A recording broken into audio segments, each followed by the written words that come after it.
Queensland First, where somebody is trying to wants to remain anonymous, but has an interesting point about schools and the tension happening inside them. Hello, mate. What do you want to say? Hey, g'day, Paul. How you going? Good. Paul, I'm a principal in Queensland, and I think what we need to do is really cut to the chase. This is a tragedy, and it's a difficult situation we face. I understand the reason why the Prime Minister is making the decisions he is and the talk that's going on.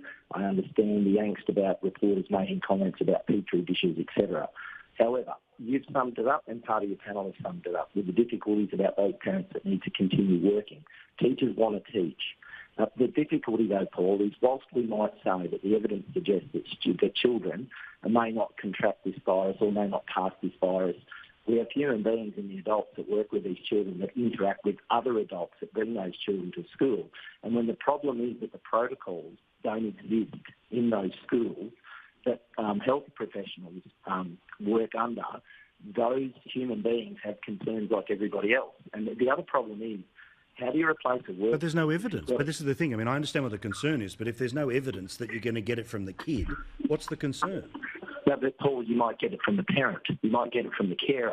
This is the point I'm getting at. Is also when. But the schools that has happened, the schools have been closed down. The teachers have all been tested, and the kid ends up leaving the classroom. Now, Paul, what I'm talking about is currently in state schools where you have parents who can't participate in online learning.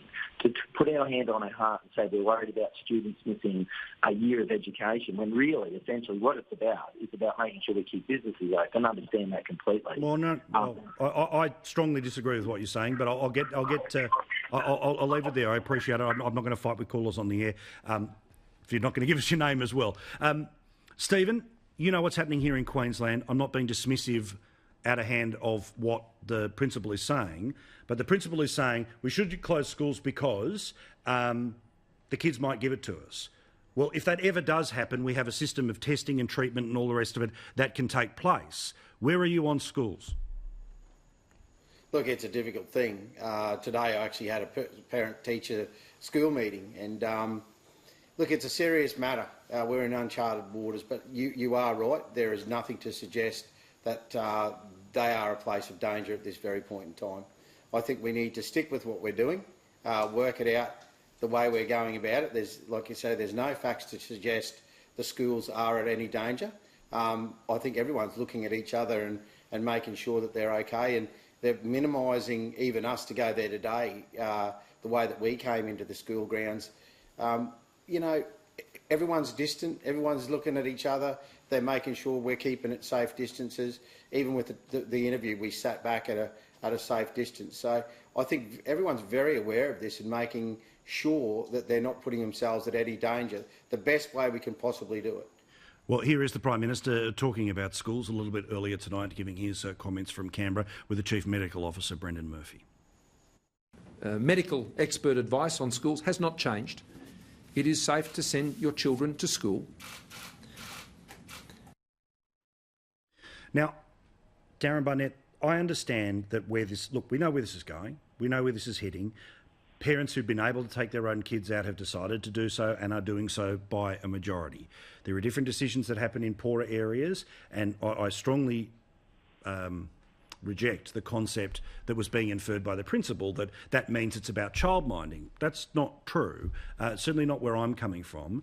And this isn't about medical conversations, it's about dealing with what's in front of us here. And what's in front of us here is that what's the difficult circle to square is that these are workplaces, and that we're all living in workplaces right now, be it a television station, a real estate agency, or the biggest bureaucracy in the land, about trying to work out, well, hang on, how does this affect us? So I understand the workplace concerns here, but this isn't a binary thing for me, Darrin. For me, there is a series of choices that are made here. Clearly, you let an older teacher go home. Clearly, with not so many kids, you can start to pare things back. Obviously, you do everything you can online, but it's not all in or all out. I think it's really difficult. I know, look, my kids go to school locally. We've been lucky enough where I've been able to work from home for the last week or so.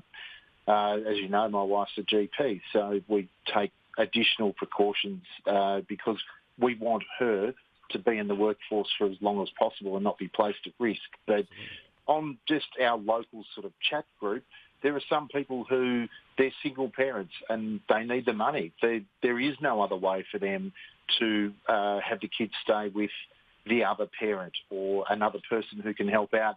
I think obviously historically we would put kids, lots of grandparents would help out, but that's the worst medical scenario of all, given that if older people get this virus, that they're the ones at greatest risk. So, and I know the Prime Minister said that up to 30% of our health workforce may be forced to stay at home or apply for leave or not be able to work if schools close down. So keeping them open for the medical connected parents sort of makes sense. But I think in the end it's a balancing act, isn't it? That it's probably going to be true that we will see a lockdown at some point in the not too distant future. But if you're in the Prime Minister's shoes, you're trying to run a health workforce and an economy while state governments are running a health service and families and others. We just have to try and make our minds up as to the best way forward, and there are no clear-cut easy answers here.